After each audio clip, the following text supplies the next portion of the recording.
It's Angel. I'm back, and it feels good to be in front of the camera again.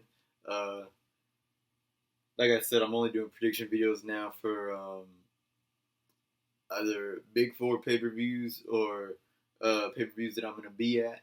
And coincidentally, the next two pay-per-views I plan to attend are Big Fours. You know, I got Survivor Series coming to Houston, and then next April, WrestleMania in New Orleans. But yeah, I figured I'd go ahead and get into this prediction video. And also, another thing that I could have uploaded a video for, but I just haven't done it yet, was I started, of course, on WrestleMania 34 Minecraft. I started making the Superdome, and I made quite a bit of progress so far. So I should probably make a video of that and show y'all. But yeah, I'll get to that at some point. But anyway, let's talk about this year's SummerSlam predictions. Damn, I thought I'd go back to school this Monday because these past 2 years, my first day of school has always been the day after SummerSlam. My first day in the fall semester. And so I thought that because I remember in 2015, the same year I went to WrestleMania 31, I was thinking about, making two wrestling vacations, and not only going to WrestleMania California, but SummerSlam in New York. That was the first of these three SummerSlams that had been in New York these past 3 years. But and then I was thinking about it because the tickets for SummerSlam 2015 came on sale like a few weeks before WrestleMania 31. And so, you know, I'm thinking about it. Should I do it? Should I do it? And I'm like, nah, you know what? WrestleMania is good enough for me. And I'm glad I didn't because, yeah, that SummerSlam was the day right before my first day of school. And in the fall semester. And fucking same the next year. But I didn't think about wanting to go the next year. I think because I was still debating if I should do WrestleMania in Orlando or not, and I still wish I did. I mean, like I said, I wish I could have worked around the shit that was going on in my lifestyle. I could have been there for the retirement of a legend, but it's whatever. And you know, I saw that I don't go back to school until 8 days after SummerSlam this year, so I'm like, damn, I could have made a vacation in New York for that shit, but it's all right. Man, let me just say, 2017 has been a strange year in wrestling. I mean, from Randy Orton winning the Royal Rumble, I mean, he's one of the last people I thought was going to win it, you know, and then, of course, Bray Wyatt dropping the title to him at WrestleMania, never understood that. Roman Reigns defeating The Undertaker, and The Undertaker, what seemingly looking like he retired right after. Enzo and Cass, the breakup between them. What else? Jason Jordan revealed as Kurt Angle's son. Like, what the hell? Oh, man, that storyline doesn't really work in this era. I'll explain why in just a second. And yeah, you might notice, like, this eye is, like, getting red. It might look like I'm crying. I can't really tell, but I slept with my contacts on the other night.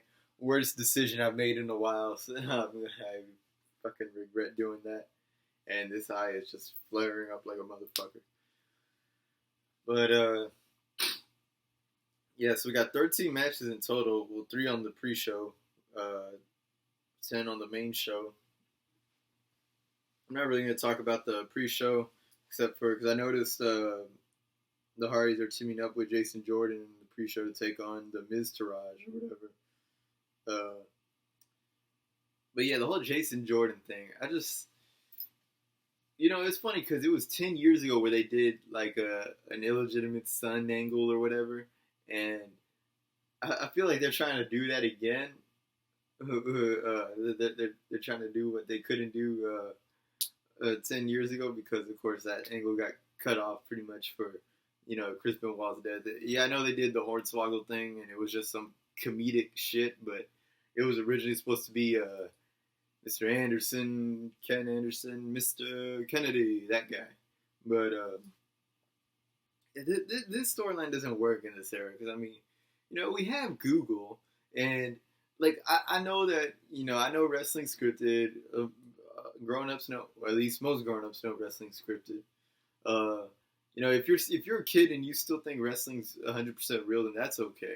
All right, but even those kids that think that they have smartphones these days.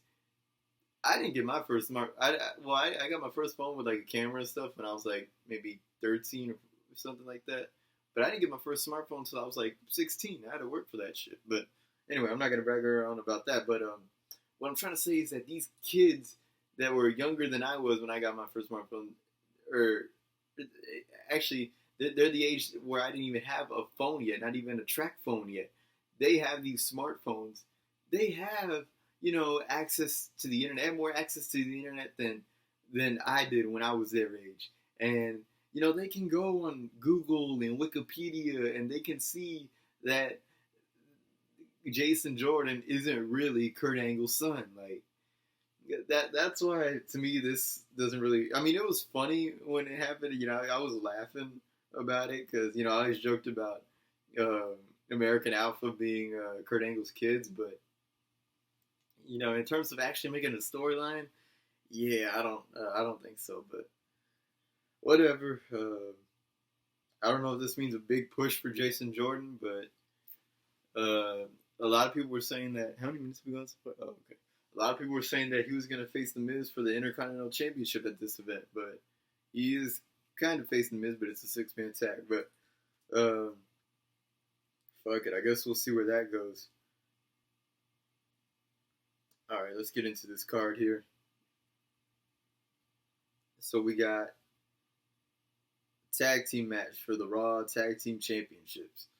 Cesaro and Sheamus versus Dean Ambrose and Seth Rollins. So Ambrose and Rollins, they've been going back and forth with each other, and then this past Monday they finally confirmed the reuniting of the two when they did the Shield thing, the fist thing, and but of course we know it'll never be the Shield if Roman Reigns isn't in it. So I mean, it's just Ambrose and Rollins right now. I'm not going to refer to them as the Shield if it's just those two. But I think Cesaro and Sheamus are going to retain, but I feel like they probably could win the titles off of them at some point. But I just don't see it happening this Sunday. But yeah, and then we've got Big Show versus Big Cass, and Enzo Amore is going to be suspended in the ring, above the ring, in a shark cage. Man, it sucks that fucking Enzo and Cass broke up. I was heartbroken over that, and they didn't even win championships yet, not even in NXT. And so,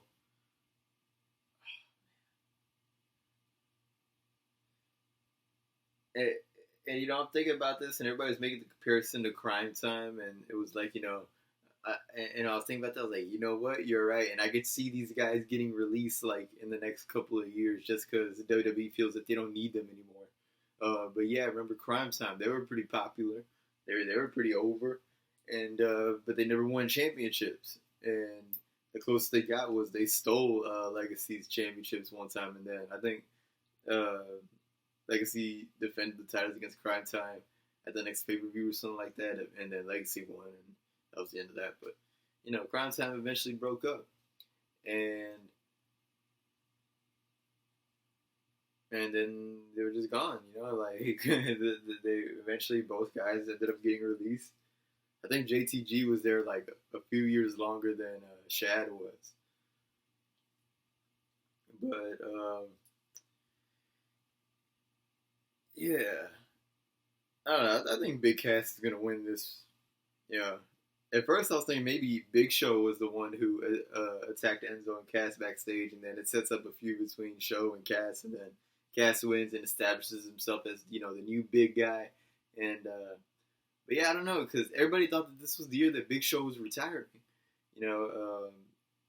They thought that he was gonna have what would be his retirement match at WrestleMania against Shaq, and that match never happened. There was that match on Raw with Braun Strowman where they broke the ring. Everybody thought that was his retirement. But yeah, I don't know. But I think Big Cass is going to go over in this one. And I won't be surprised if, like I said, if they're released within the next couple of years.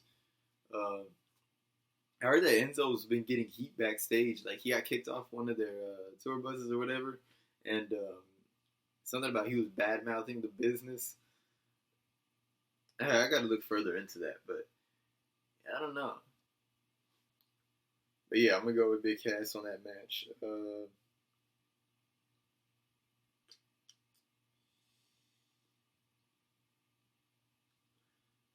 the hell is? Oh, okay.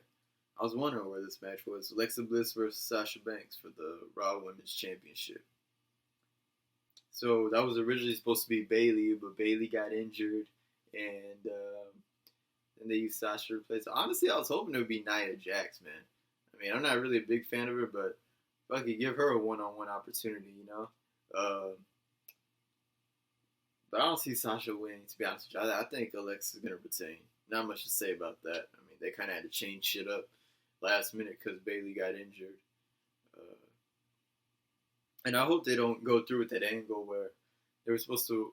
There was a rumor that they were gonna work some angle with Bayley and Corey Graves, where it's like Bayley's never kissed a boy, and Corey was gonna be the first boy that she kissed. I hope they don't go through with that. And because I saw that tweet where Corey said, "Hey," and then tagged her at It's Me Bailey or whatever, and had like a winky face. But I just hope they don't.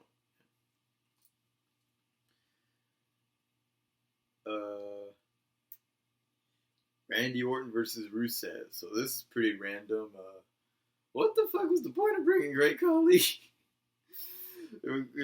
Great Khali calls Randy Orton the Punjabi prison match, and um, I'm like, okay, so the Great Khali's back, I guess, and he's gonna be on the SmackDown brand, but he didn't even show up the next Tuesday, and they took his profile off of WWE.com. And so I guess his return, if you want to call it that, was just a one-time thing. But yeah, he's not there no more. I guess he just showed up just for the hell of it. And I remember there was a I was looking at the because I remember the day of Battleground. I was trying to look at the Battleground card, and I saw that there was some dirt sheet that said former WWE champion to appear in the main event of tonight's Battleground. Spoilers contained, and so then like so I didn't read further into the article, but I just looked at the title, and so I'm like, and me and my friend were like, what if it's the Great Khali? I'm like, damn, what if it is? Like, he wasn't even the WWE champion, he was the World Heavyweight champion, but fuck it, I guess that's close. And then after the Great Khali returned, I returned to that article, and it said, sure enough, the Great Khali is supposed to appear tonight at Battleground. But yeah, so Rusev was saying he wants a SummerSlam opponent, and then Orton answered the challenge. I don't know. I'm gonna say Randy Orton wins this shit. There's not really much to talk about behind that one.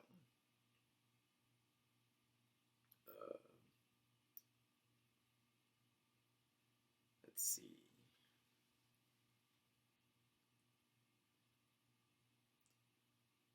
We got Finn Balor versus Bray Wyatt. So Finn Balor is gonna bring back the Demon. The Demon. I'm gonna go with Finn Balor. For sure, I'm gonna go with Finn Balor on that one. You know, I guess now the Demon's just gonna be for Big Four pay-per-views. I'm assuming because you know I was surprised that because Extreme Rules was his first pay-per-view competing at ever since last year's SummerSlam, and he didn't come out with the Demon paint, so I was pretty surprised about that. And now he's coming out with it this Sunday at SummerSlam. Last time he used it was last year's SummerSlam, so. Yeah, I don't know. My guess is that it's just going to be something he uses for the Big Four pay-per-views. SummerSlam, Survivor Series, Rumble, and WrestleMania. But I'm going to go with Finn Balor on that one. Oh, man. Bray Wyatt, I feel like his character's just lost as fuck on Raw. Like, I still don't understand the point of him dropping the title at WrestleMania this year. And then when he got moved to Raw, I'm like, why? But yeah, I'll talk more about the Bray Wyatt thing when I do my WrestleMania 33 review. I still got to do a full-on review of that shit. I got the DVD finally, but I still need to do the review. Give you guys my complete thoughts because the last YouTube video YouTube video I made was my thoughts on the show. Like, it wasn't a full on review, just thoughts on important shit that happened. But this is gonna be my full on review. Tell you what I think, rate every match. But yeah,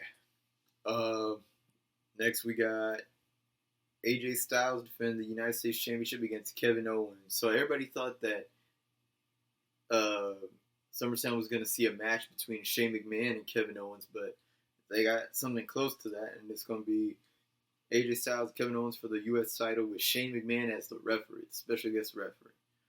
I don't know. I feel like something might happen. I don't know. I mean, obviously there's special guest referee, so I feel like something's got to happen. There's going to be some involvement from the referee in some way. I don't know. Maybe AJ Styles pins KO. And remember at WrestleMania when KO put his finger on the rope to break up the pinfall when Chris Jericho was pinning him. So I feel like maybe that could happen, but Shane doesn't see it, and KO gets mad as fuck. So I'm gonna go with AJ Styles on this match. I'm gonna go with AJ to retain. Hopefully they don't keep hot potatoing it like the women's title last year. Oh my god, the Raw women's title last year, son of a bitch. But yeah, I'm gonna go with AJ Styles on that one. Now we got John Cena versus Baron Corbin. So everybody was predicting that what's it called? That maybe John Cena beats Baron Corbin, and then after the Shinsuke and Jinder match, Shinsuke wins the title, and then fucking Baron Corbin cashes in on Shinsuke and then becomes the new champion. But Baron Corbin cashed in his Money in the Bank this past Tuesday at SmackDown, and I just do not agree with that.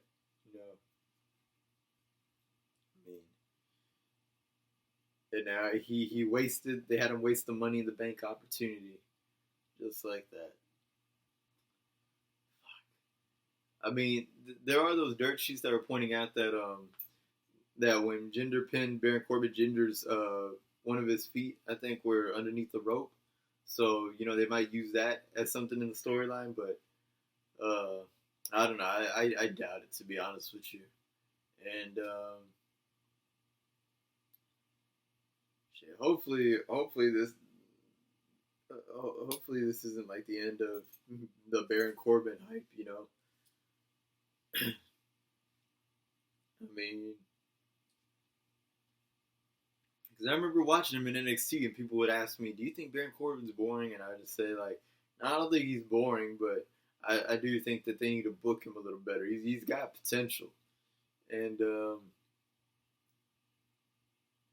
I was there for his first main roster match at WrestleMania 32 when he won the Andre the Giant Battle Royal.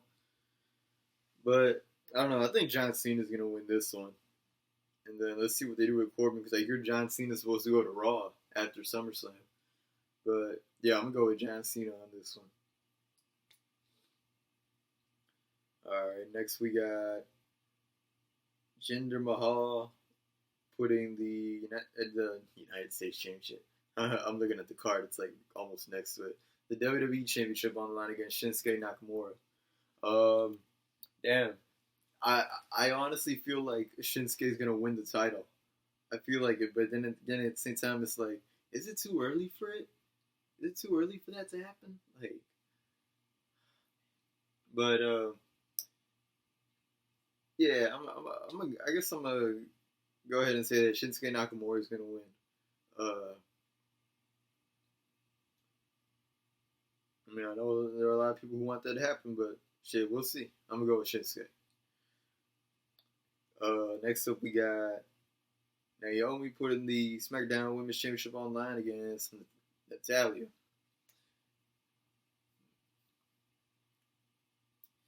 Yeah, but I don't know.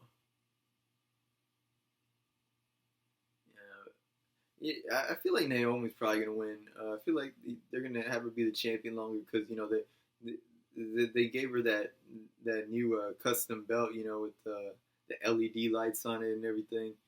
And to me that's kind of like when Cena was the champion, or when he first became the champion, and he had the spinner belt, and he held the title for quite a while. So I feel like Naomi's probably gonna win and retain the title. And then we've got a fatal four-way for the Universal Championship. It's Brock Lesnar versus Roman Reigns versus Samoa Joe versus Braun Strowman. And so I remember Roman Reigns when he made his big old SummerSlam announcement. He was saying that he wants to have the number one contendership to whoever's gonna be the Universal Champion by that time. And then so I'm like, what? Him versus Brock? I thought they were saving that for WrestleMania 34. But yeah, sure enough, it's a fatal four-way because. Yeah, I feel like they're probably still gonna go through with that match at WrestleMania 34, because I mean and when I heard that, I remember it was like early in March that I heard that was the leaked, I guess, plan for the main event of the next year's WrestleMania, and I'm thinking to myself, wait, if that's the case, then Roman's beating the Undertaker. It only makes sense, the only two men to defeat the Undertaker main eventing WrestleMania for the World Championship, or for a World Championship, but. Because it wouldn't make sense for it to be the only man to defeat The Undertaker at WrestleMania versus the most recent man to come so close to defeating The Undertaker at WrestleMania. Because, it wouldn't make Roman look believable. But yeah, I feel like that's probably still going to happen at WrestleMania. And but I was really hoping for a one-on-one between Brock Lesnar and Braun Strowman. I mean, I'm not the biggest fan of Braun Strowman, although he has grown on me a little bit over the past year. But I feel like a one-on-one encounter between those two, that would be pretty sick. And I think that's what they were going with at one point until Braun Strowman got hurt for a little bit. And but yeah, I'm trying to think, man. Because I think the stipulation is also that Brock Lesnar and Paul Heyman said that if Brock loses, then both of them will leave WWE. And I think Brock Lesnar is going to retain. Without a doubt, I think he's going to retain the title. And because I heard that he's scheduled to. Now this ain't a spoiler, so don't come after me with this. I heard that he's scheduled to appear the night after SummerSlam on Raw. But I mean, who knows? He could lose, and he could be scheduled to appear there, for Paul Heyman to say the farewell and shit. Well, we'll see. But I think Brock's gonna retain for sure. So yeah, let me know what you think. Who you think is gonna win, and we'll see. I think this could be a pretty good show, but yeah, we'll see how good it is. I'll try to upload my Minecraft video sometime soon, and. Man, I can't wait to go to Survivor Series, man. I've been on a fucking drought from wrestling events. It'll be my first event in like 10 months, Last event I went to was the Royal Rumble in San Antonio. Last event before that was a month and a half before the Royal Rumble. It was the SmackDown right after TLC, because TLC was in Dallas, and the SmackDown right after was in Houston. I went to that last minute, actually. I hit up my homegirl, and she wanted to go, so I was like, all right, yeah, let's do it. But yeah, I've been on a drought, man. My wrestling experience is dry right now. Dry like my DMs, dry like my hopes and dreams. But yeah, I can't wait to go to. Not only that, but it's been a while since I met a wrestler too. I think the last wrestler I met was Seth Rollins last November. Yeah, that's the last one I met. I remember I tried meeting Sasha Banks during the Royal Rumble week, and her and AJ Styles were doing like separate autograph signings in San Antonio on the Sunday morning of the Rumble. Styles was at like a Toys R Us. Sasha was at a Cricket Wireless store. I tried going to the Sasha one, but I woke up I woke up early, just not early enough. I woke up like 5 before 7 a.m. and my homeboy texted me. He said that there were like a lot of fucking people out there. And so I was like, yeah. And these two motherfuckers who I was in the room with, my friends, I was like, they're still asleep by the time they're able to wake up and shit. They'll probably be fooled by the time we get there. The line would already be full. Sure enough, I heard that there were like 2,000 people there, but it was only like the first 200 or 300 that got to meet her. But yeah, I need to meet a wrestler again sometime soon. That I met Seth Rollins at a car show the day after Thanksgiving. They usually do it like every year, the day after Thanksgiving, and usually there's a wrestler there every year. So I'm trying to see what wrestler they bring there this year. But yeah, we'll see, man. Anyway, that's all for this. Like, comment, subscribe, and I'll see you soon. Peace out. And as always, do you?